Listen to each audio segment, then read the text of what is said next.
ter morado em nossa vida. Sejam muito bem-vindos ao Presença Amiga, um programa da área de ações estratégicas do Conselho Espírita do Estado do Rio de Janeiro. O Presença Amiga vai aproximar vocês dos trabalhadores do movimento espírita do Brasil. E hoje nós estamos com a presença do amigo Eduardo Lima, lá das terras do nosso querido doutor Bezerra de Menezes, sim, nosso querido Ceará. E o Eduardo Lima é do grupo de estudos Hermínio de Miranda, que faz um trabalho gigante na preservação da memória espírita do Ceará e, olha, eu vou dizer também, do Brasil. Bem-vindo, Eduardo Lima! Boa noite, muito obrigado. Também é um prazer, um privilégio estar com vocês, os irmãos. Primeiro, mandar um abraço para os irmãos, do Conselho Espírita do Estado do Rio de Janeiro, agradecer a você pelo convite. Cidade, que eu sou apaixonado, Eu acho que sem dúvida, uma das cidades mais lindas do mundo, terra de Hermínio Corrêa de Miranda, que nasceu em Volta Redonda. Então, para a gente, do Grupo Hermínio, poder conversar com vocês sobre o nosso canal, sobre o nosso trabalho, é um prazer. Um abraço a todos, obrigado pelo convite. Já somos irmãos, então, em todas as ligações. Doutor Bezerra de Menezes fazendo seu trabalho no Rio de Janeiro, em todo o Brasil. Hermínio Miranda começando seu trabalho no Rio de Janeiro, espalhando o movimento espírita para todo o Brasil. Eduardo, me conta aí como é que surgiu essa ideia de criar o grupo de estudos Hermínio de Miranda. Bom, o grupo de estudos Hermínio Corrêa de Miranda, ele tem cerca de 3 anos e meio, 4 anos. Então, nós nos encontrávamos semanalmente, todos os domingos, para estudar Kardec, Hermínio Corrêa de Miranda. E com as dificuldades, nós decidimos que poderíamos fazer um encontro a cada 15 dias e, de repente, um encontro online. Mas a pandemia, essa grande tragédia mundial, ela aumentou, acelerou demais as comunicações online. O nosso grupo começou a fazer os nossos estudos online e nós conseguimos uma série de voluntários também que nos ajudam, que trabalham e que compraram as ideias do Grupo Hermínio. Então, os nossos projetos antigos, eles foram sendo feitos, foram aumentando, e outros projetos que nós não conseguimos fazer, nós começamos a realizar. Atualmente, nós temos 7 projetos. Então, começou como um grupo de estudos, continua sendo um grupo de estudos, e de 1 ano e meio para cá, nós avançamos muito e trabalhamos muito no nosso canal da internet. Eduardo, você falou, inclusive, do grupo de estudos e de pesquisas, e muitas pesquisas vocês devem fazer. Essas edições dos programas, como é que elas são feitas? Porque resgatar a memória exige muito trabalho de pesquisa. Como é que vocês produzem, como é que vocês pesquisam, como é que é essa produção de programa e pesquisa? Tem um projeto nosso que é o que dá mais trabalho, sem nenhuma dúvida, provavelmente o que chama mais atenção, não é o único, chama-se Memórias do Espiritismo. E você, como professor de História, estudioso, que para a gente é um privilégio poder ter um interlocutor como você, alguém que é apaixonado por história, que assiste, que escreve lá, comenta nossos vídeos. Esse projeto, Memórias do Espiritismo, são pequenos documentários, feitos com muito carinho, de forma caseira, mas são pequenos documentários, em torno de 20 minutos, 25 minutos. O que eles são? Nós estamos resgatando, aos poucos, a trajetória dos fundadores do movimento espírita no Ceará. Esse é o Memórias do Espiritismo no Ceará. Porém, existem também edições especiais.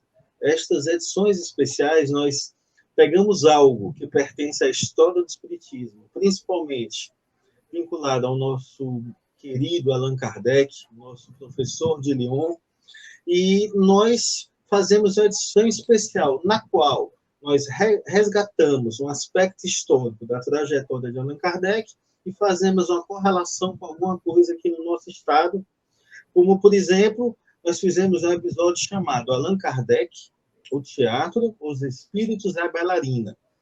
Então, no livro dos médiuns, nós tomamos conhecimento que Allan Kardec ele deixou claro que ele foi 2 vezes ao teatro. E ele fez de modo experimental. Então, ele estava com a médium vidente, né? Ele estudou todas as consequências do comportamento, como os espíritos agem dentro de um local cultural, um teatro, imagine.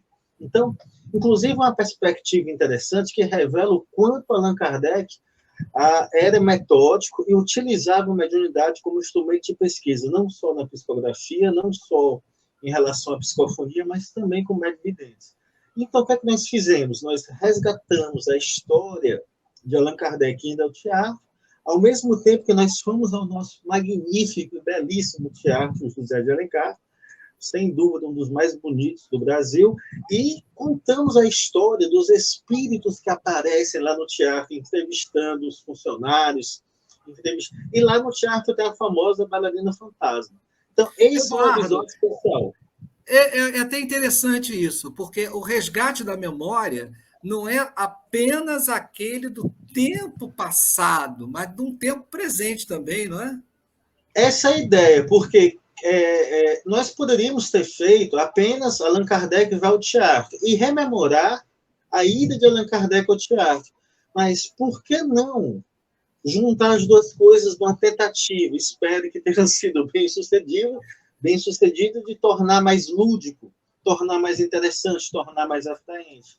Então, nós gravamos exatamente assim esses episódios especiais, são os episódios daqui do Ceará. Então, nós visitamos os locais históricos da história do espiritismo no Ceará, procuramos descobrir exatamente onde esses grandes bandeirantes do espiritismo viveram, onde eles moraram, onde eles estudaram, por onde eles caminharam. Então, nós vamos aqui, debaixo desse frio sol do Ceará, filmar nas ruas da nossa linda Fortaleza.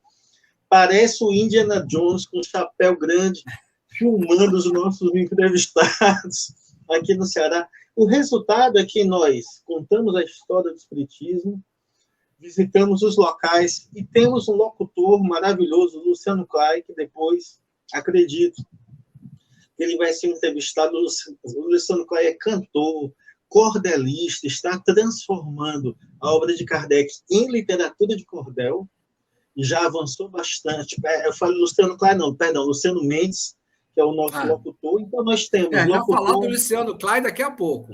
Já, nós temos... Então, quem assiste os nossos documentários é algo ainda feito de modo muito caseiro, mas você gostou muito bem. Mas nós temos muito cuidado, muita responsabilidade com o nosso conteúdo. Assim, eu não... Falar de mim mesmo eu realmente não gosto, mas eu sou formado em História, né? Sou formado em História e tenho alguns estudos além. E o nosso canal, a gente tem muita responsabilidade com aquilo que a gente publica, com aquilo que a gente pesquisa e lança para o público. Porque isso a gente também aprendeu com Kardec. Pois é, então, Eduardo, é até isso que eu queria conversar com você também. E olha só, gente, está passando aqui a letrinha, vocês visitarem o canal, porque é um trabalho... Eduardo fica dizendo que, não, que é um trabalho caseiro. Não é caseiro, não. É um trabalho bem profissional, é um trabalho muito sério. E como é que esse trabalho de pesquisa, Eduardo? Porque, olha só, trazer a memória espírita, né, de século XIX, né, ou um tempo mais recente, não é alguma coisa que se faz assim no Wikipedia.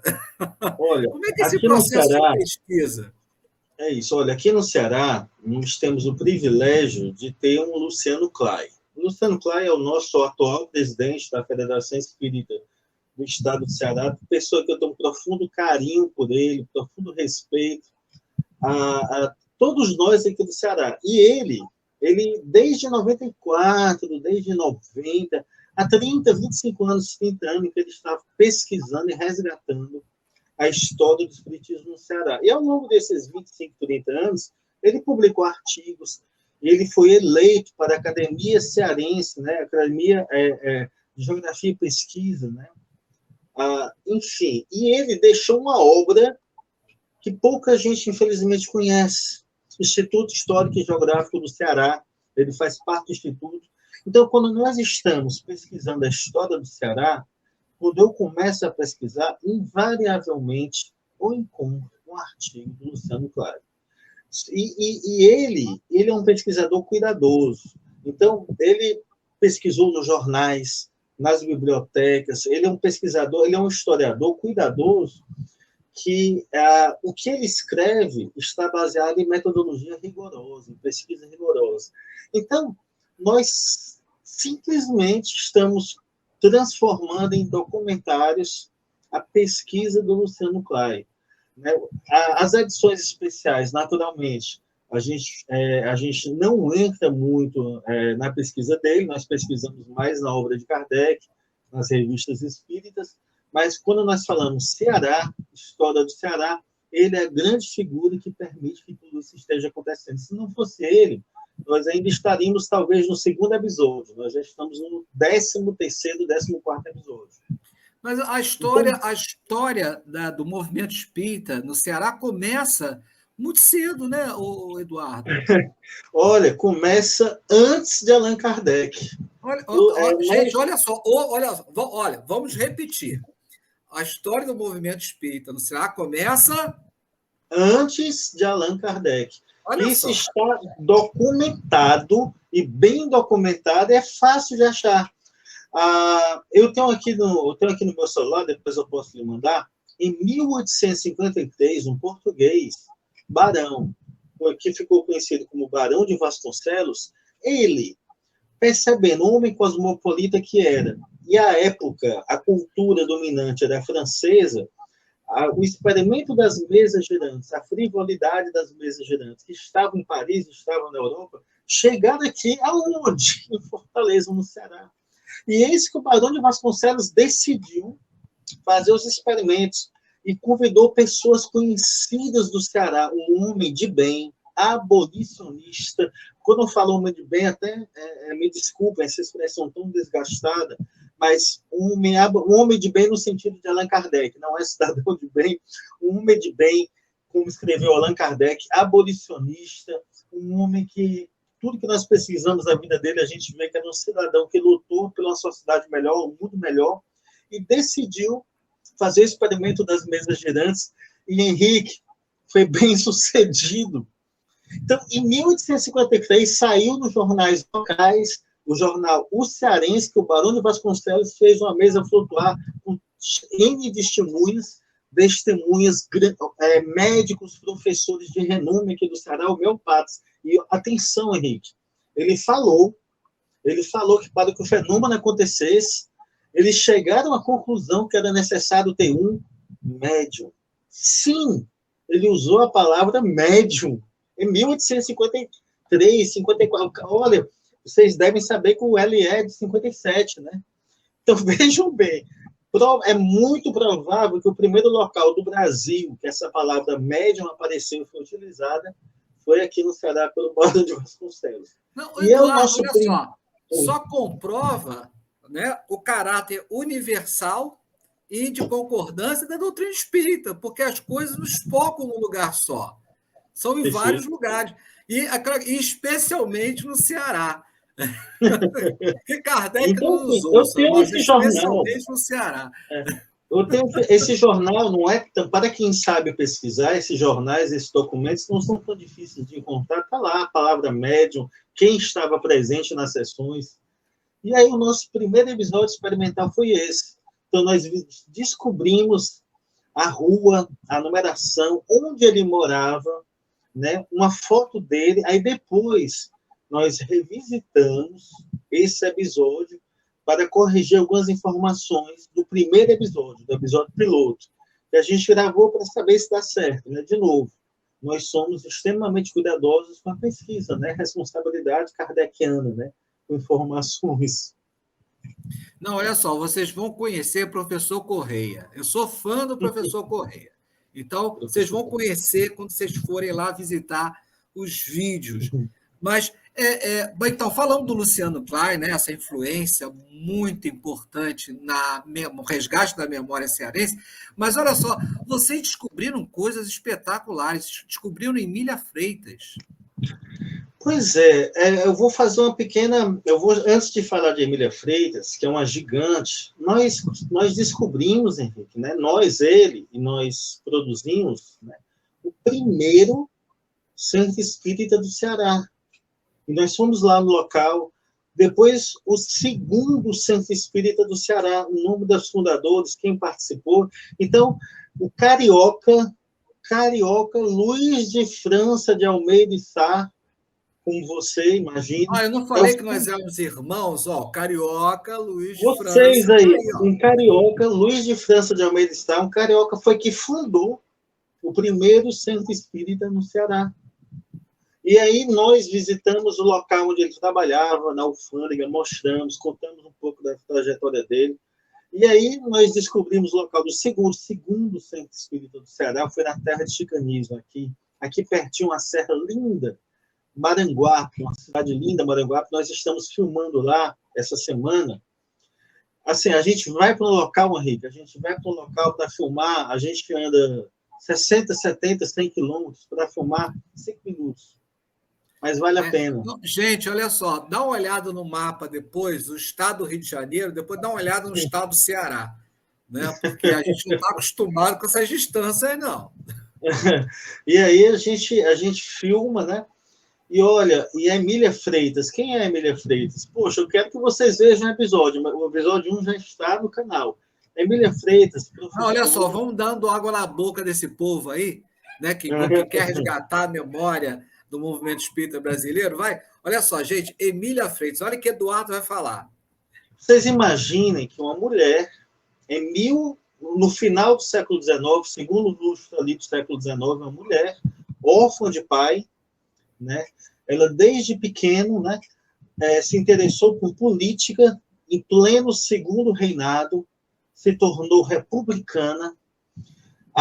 Depois veio estudar aqui em Fortaleza, nós visitamos a escola onde ela estudou, que hoje em dia é o IFAM, uma magnífica casa, magnífico prédio. Então, falava francês, falava inglês. Em 1899, ele escreveu um romance que se chama Rainha do Ignoto. Nesse romance é tido como romance simplesmente que inaugura no Brasil a literatura de ficção, a literatura feminista, a literatura abolicionista republicana e a literatura meio de horror em um só livro. Imaginem.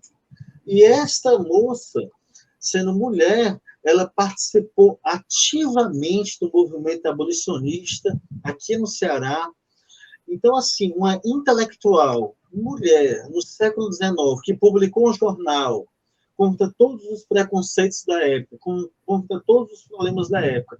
E de uns anos para cá, a história, na literatura, ela está fazendo um imenso sucesso, digamos assim.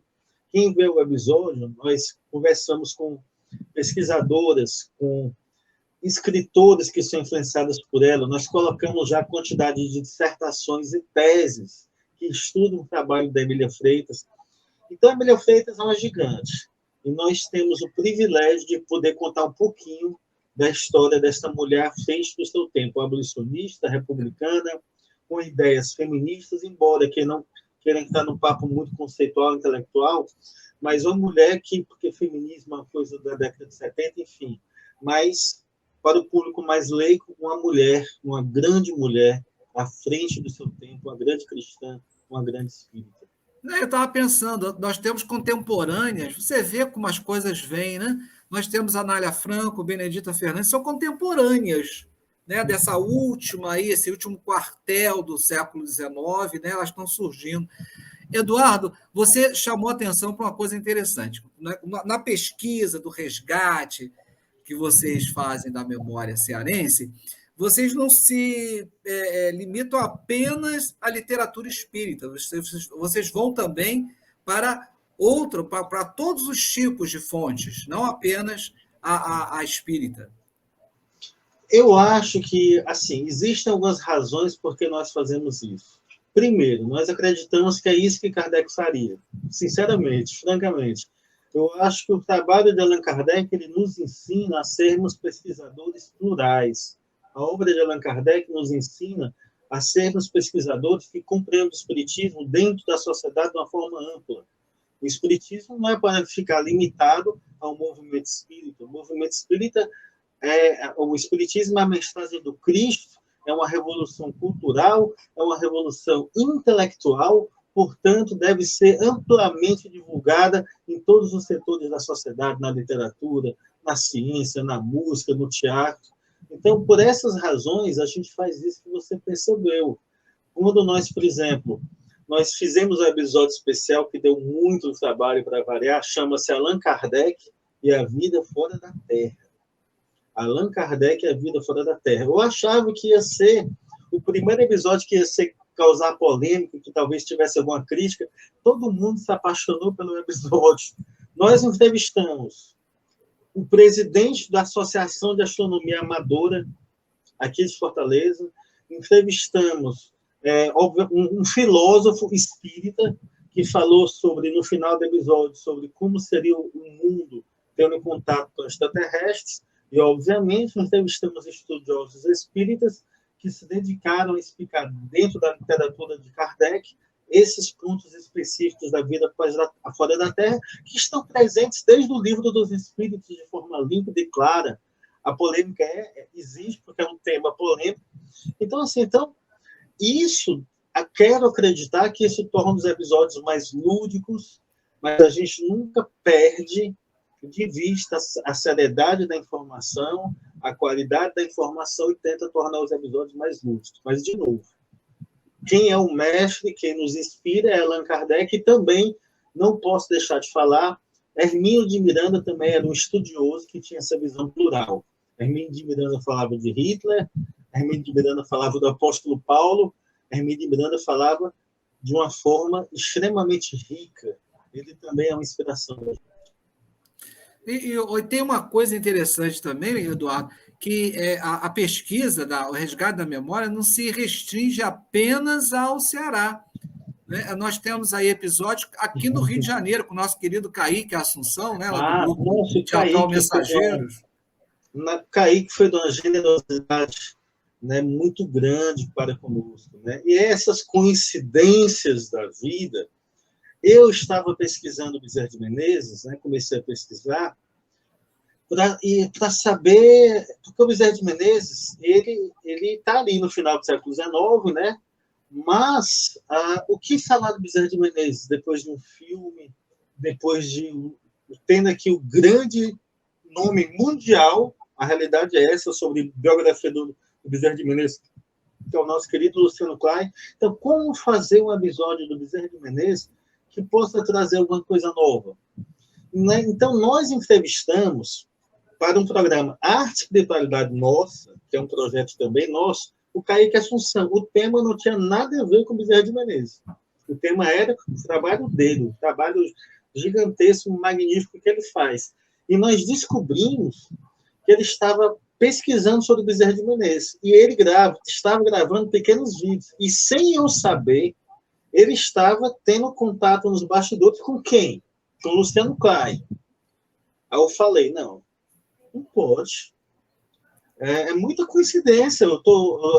E quando eu pedi para o Kaique ser o nosso correspondente interregional, olha aí como nós somos, né? Temos correspondentes interregionais. No futuro, esperamos ter internacionais. Quando eu pedi para ele, eu não fazia a mínima ideia que ele estava escrevendo um pequeno capítulo também para o livro do Luciano Klein. O fato é que ele foi extremamente generoso e ele compartilhou com a gente um pouco das descobertas dele aí no Rio de Janeiro, desmistificou algumas coisas equivocadas e a gente considerou, obviamente, que a pesquisa dele é de qualidade. Ele foi muito generoso, um doce. Nosso sonho é trazê-lo para cá para que uma peça dele possa acontecer aqui em Fortaleza. Enfim, e nós também, quando nós entrevistamos o John Harley, você me corta, tá? Porque eu estou tentando responder da melhor forma as perguntas, então você me corta.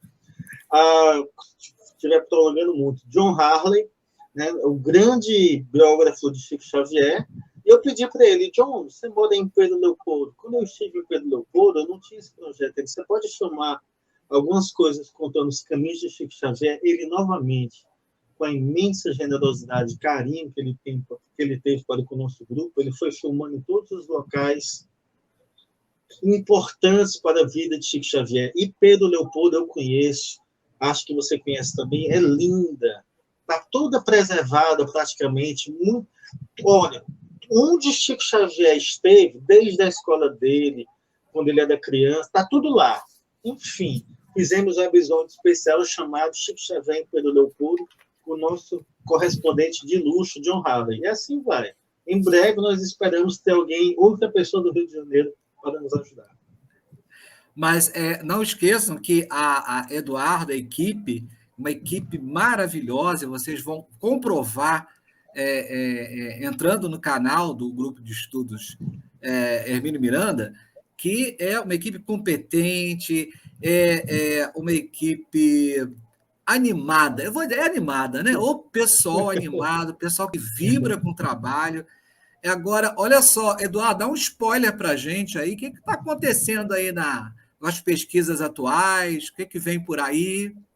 Bom, é o seguinte, nós temos, né, a pandemia facilitou a produção do grupo online, mas também atrasou aquilo que nós fazíamos na presencial. Então, nós fizemos já 2 semanas Hermínio Corrêa de Miranda presencial, e eu me recusei a fazer online. Então, nós estamos planejando, eu vou falar do canal, eu vou chegar na tua pergunta, mas de forma genérica, estamos planejando a 3ª semana Hermínio Corrêa de Miranda. Na primeira, nós trouxemos o Alexandre Rocha, primeiro editor do Hermínio. Na segunda, eu pude privar e me tornar amigo da Ana Maria Miranda, filha do Hermínio Corrêa de Miranda, que concedeu para a gente a primeira entrevista dela em vídeo, falando sobre o pai dela, do Brasil, parte 1 e parte 2. Então, nós vamos fazer a Semana Hermínio Corrêa de Miranda. Nós estamos montando um estúdio para fazer podcasts presenciais, porque a gente quer ter aquela questão ali da face a face mesmo.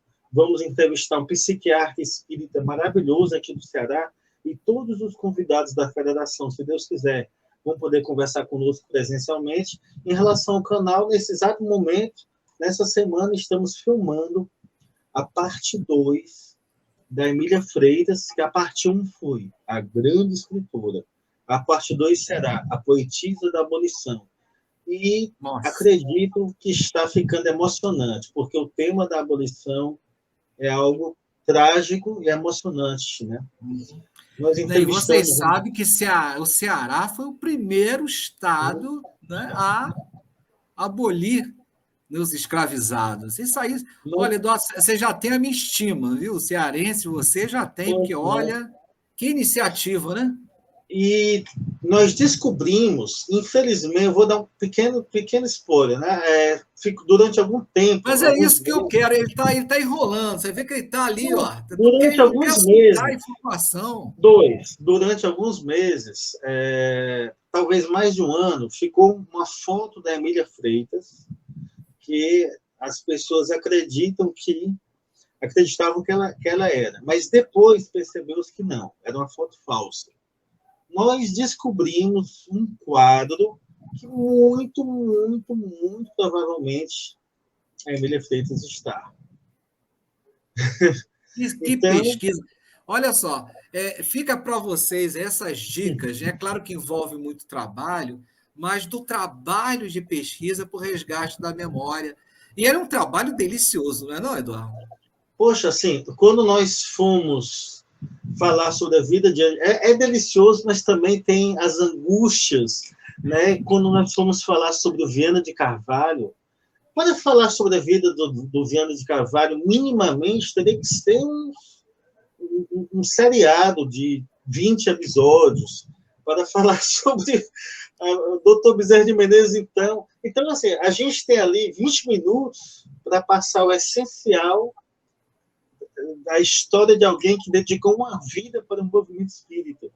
Então, isso é muito angustiante de uma forma do bem, né? De uma forma do bem, porque você... Agora, é muito divertido você descobrir, visitar os locais. Então, nós fomos lá, o primeiro canal a filmar, onde estava o túmulo a bandeirante da pessoa que fundou o movimento espírita ali no cemitério. Então, é imensamente prazeroso. Olha, esse episódio é ótimo, gente. Vocês vão gostar muito. Eu assisti também. Olha, Eduardo, olha só, com a mesma angústia que você tem do seu templo, nós também temos aqui, mas a alegria é maior de ter você aqui conosco, de estar passando essas informações, de resgatar a memória espírita cearense. Nós estamos muito felizes de ter você aqui. E, bom, dá agora os seus recados finais, suas despedidas. Tá, olha, eu não poderia começar a terminar, né, a minha participação nesse programa Presença Espírita sem falar imediatamente do nosso querido Luciano Clay, presidente da FEC, né, publicamente. É uma pessoa que nós devemos muito, não só por ser o historiador que é, mas pelo homem que está à frente de uma federação pobre, de um Estado pobre, com todas as dificuldades do mundo, e nos atende, mesmo sem tempo, com todos os afazeres dele de professor de história. Eu ligo para ele, às vezes, meio-dia, estou no centro da cidade, eu ligo para ele 10 horas da noite. Luciano, por favor, me atende, eu vou filmar amanhã às 6 da manhã, confirma se esse endereço que eu encontrei aqui é mesmo o endereço do Demêncio de Castro Menezes. Ele sempre muito atencioso. Então, nós temos uma dívida impagável, um carinho imenso do Grupo Hermínio Devos, o nosso atual presidente da FEC, né? Também temos que falar que a doutrina espírita é uma doutrina que resgata o cristianismo, resgata a mensagem de amor, né, que é uma mensagem de paz, de tranquilidade, uma mensagem de fraternidade universal entre todos os povos do planeta Terra. Que o nosso trabalho seja uma seta, seja um caminho que relembre o mestre Allan Kardec, que relembre todo o nosso querido Hermínio Corrêa de Miranda, e que o nosso trabalho possa, de alguma forma, com toda humildade, relembrar a mensagem do guia e modelo da humanidade. Porque, no fim, todos nós somos trabalhadores do Cristo. Então, nós, como trabalhadores do Cristo, somos privilegiados por poder conversar com você hoje, você descobrir a gente na linda Rio de Janeiro, descobrir a gente aqui no Ceará. Somos privilegiados por sermos trabalhadores do Cristo e poder produzir esse material que tanto te agradou e que nós fazemos de forma com muito carinho, com muita atenção, e esperamos que agrade a todos do teu grupo.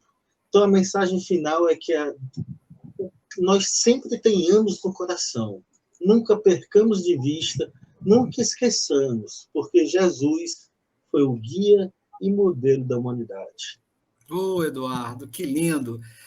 Olha, muito obrigado pela sua presença. Gente, corre lá no canal. Termina aqui o programa, corre lá no canal. Você está no YouTube, aproveita, vai lá no grupo de estudos Hermínio Miranda, vê todos aqueles vídeos maravilhosos, resgata a memória do Ceará e nós esperamos vocês no próximo Presença Amiga, que está trazendo a história do movimento espírita brasileiro através de seus trabalhadores. Até lá!